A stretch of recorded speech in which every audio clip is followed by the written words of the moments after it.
Everyone, welcome back to Shondel's studio, and I'm feeling a little off, so I'm gonna make me a really quick soup, starting with this chicken stock and some dehydrated veggies. So when I heat them up, they will bloom, and I'll show you how. One thing I want you guys to know is that it doesn't take a lot to make something quick, and sometimes using your leftover sauces is helpful to make something. Especially if you like what it was. You might not know if the combo is good, but the only way you gonna know is if you try, right? As I always say in almost all my videos, I want all my money. Plus, I'm naturally curious about some things. This is leftover tomato sauce, and that's putting it mildly. There's a whole bunch of stuff in here, but it's great, and it was for mozzarella sticks from Carrabba's. I hope I pronounced that right, but really good stuff. This is leftover sauce from coconut shrimp that I got from Wegmans. I put this in dishes before in order to give it the taste that I was looking for. A tangy, semi-spicy, and this just has that down extra, like what you want your tomato soup to be like when you dip your grilled cheese in it. You know what I'm saying?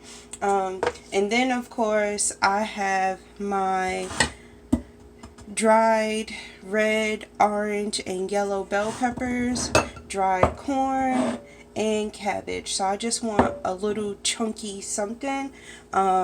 So I'm gonna do that. So first I'm gonna go for a couple of these bell peppers. I don't need a lot, but I just wanted to put some in there.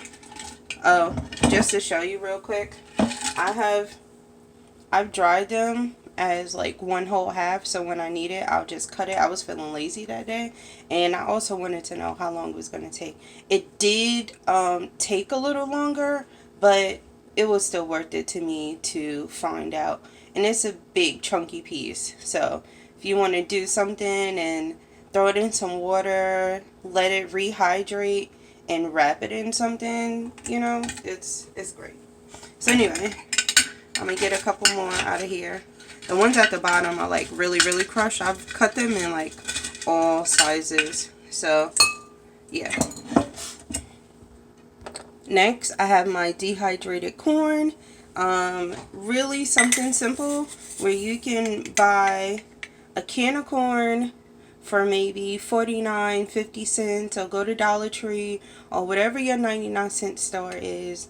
Get a couple of those, dry them out, whether it is in the oven or in your dehydrator, and just keep them. You know, less can space, all of that, and you got it. Like that's it. I don't need a lot. I just want a little bit more. And here's my cabbage. Now when you do your cabbage, they are prickly, they get really thin, and you gotta make sure you have something underneath them when for when they're finished, because they will break off and you have sprinkles everywhere.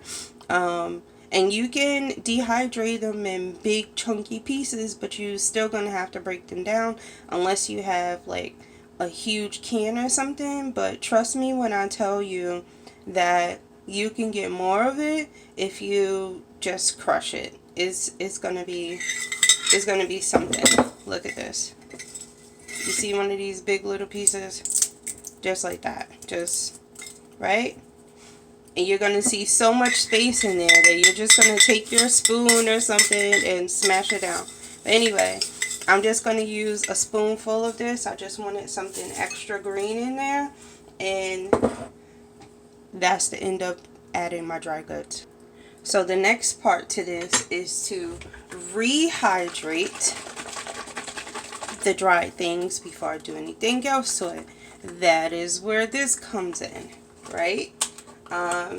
Because these vegetables are going to need their own time to do what they do, but microwave, right? I'm on one of those crunch times, and I don't want to put it on a pot and wait for it and all that other stuff. So I'm going to do the microwave. So again, this is something you can do really quickly. This is a fairly big bowl,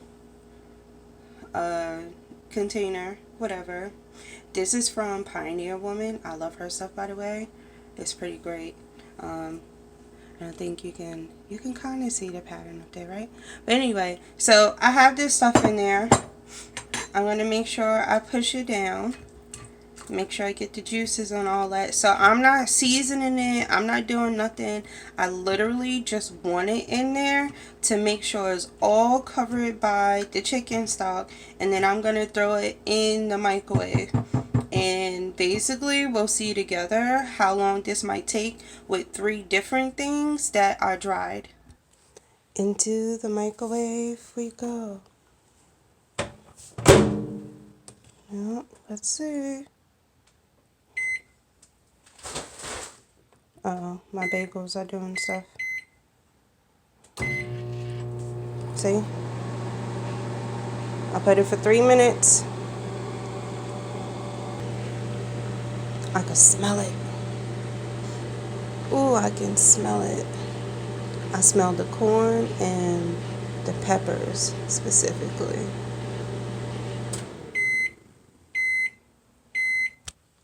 Okay, it's hot. See that? They're not looking so small now, right? They done uncurled some from there. And put that all the way in there. I don't want to touch it. Right? Let's see if we could get some of those little corn bits done opened up. Alright. They still looking kind of dry. Not quite defloured, unfloured, unfurled yet. So we're going to go for 3 more minutes. See, we doing this together. I've never tried this before, but I'm sure it's going to work though. So I forgot to show y'all. I opened it and tasted a piece of cabbage. It's almost ready, and it's like really bubbling up. Can you see that? Like right on the one side, it's all bubbled up. You know, you got to catch these things before they spill over. But it's always weird looking in the microwave. By the way, you should not be in front of the microwave like that. Radiation and stuff. I'm a little back from it on top of me having my phone, you know, but I just wanted y'all to see, like, I'm doing this, I'm watching it, just like making oodles and noodles, except for this is a little different. By the way, if you're going to make noodles, you could throw your fruits in there. Your fruits, oh my goodness. You could throw your vegetables in there and do that. Real simple, right? Make your own little joint and it's all good.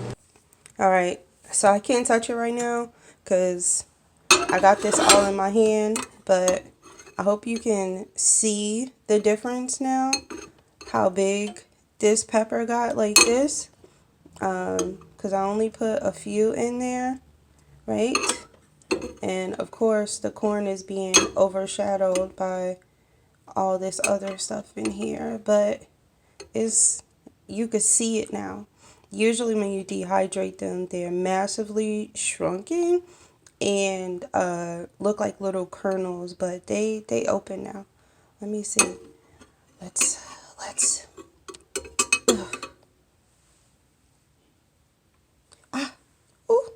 see, just for y'all. Yeah, I'm not picking that up. I tried. Matter of fact,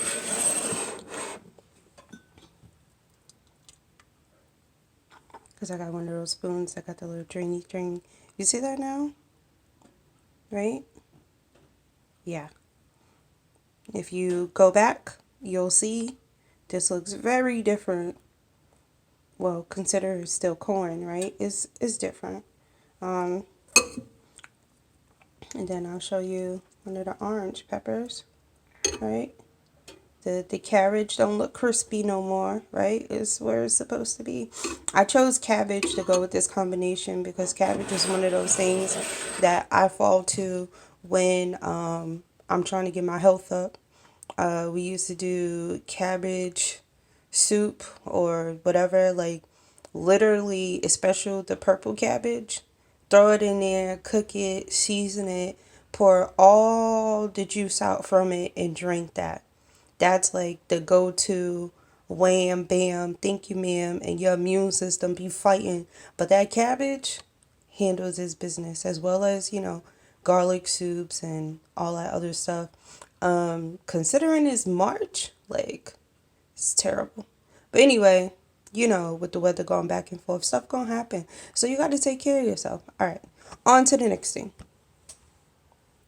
So, as far as I'm concerned, technically speaking, this is done, right? Also, um, with this thing is like, it's really hot, but I still want to show you,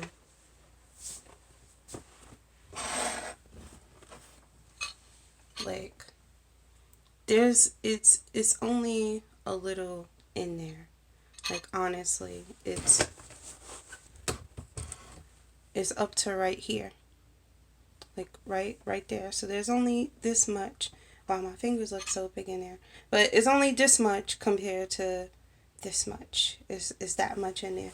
The reason that is because when you start out with a little and then you add to it and you realize, this needs more flavor, or maybe this just needs more soup, or I mean stock broth, whatever, right?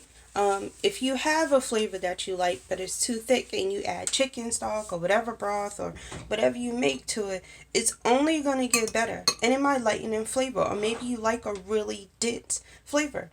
So like I said, I've never tried this combination before, right? As well as done it in a microwave. So I need to see, taste, find out, explore. And I'm just putting things together that I like in order to make this soup. And that's it. All right. So that's the end of that rant. So let's see. So right now, all I taste are the vegetables. Okay. So next, I'm going to add that chunky tomato sauce that I told y'all I had, because it tastes like it got onions and garlic and pepper and all the good stuff that you want in your chunky tomato soup. Just all up in there. Mind you, I don't like everybody tomato sauce. I'm telling you now. I don't care if it's the best restaurant. Usually, I don't like it.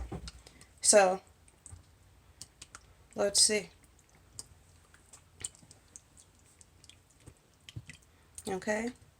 The color done changed a bit, right? We got all that in there.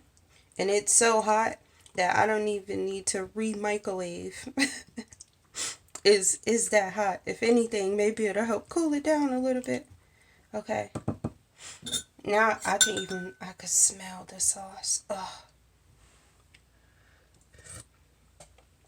Oh yeah.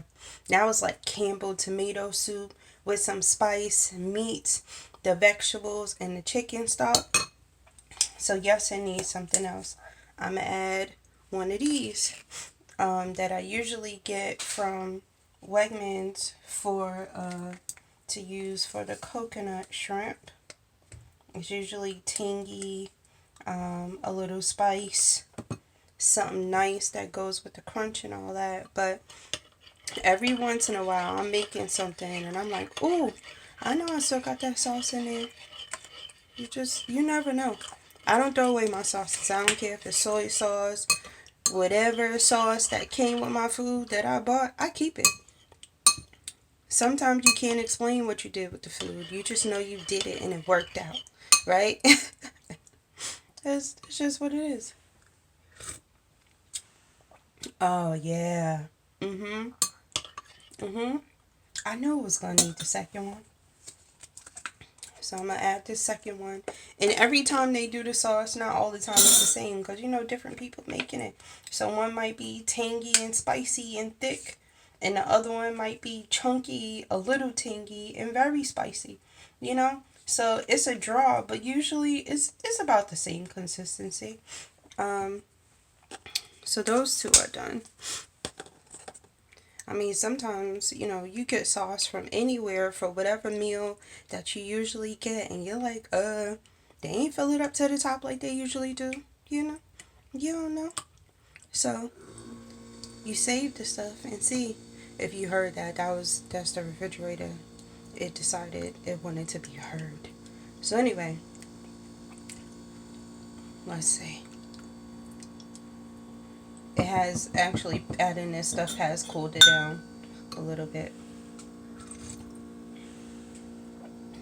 Right? Right.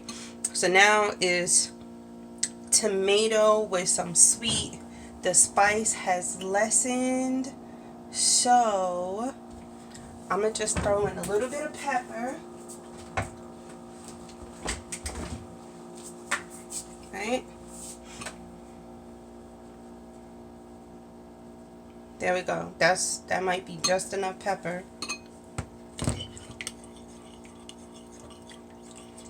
I like to put my seasonings on my utensils most of the time so I can know about the measurement of what I put in there. And that usually works for me. You do what works for you, but that usually works for me. You get your kitchen fingers up most of the time. You won't even measure. Now I'm going to get some of this food in there.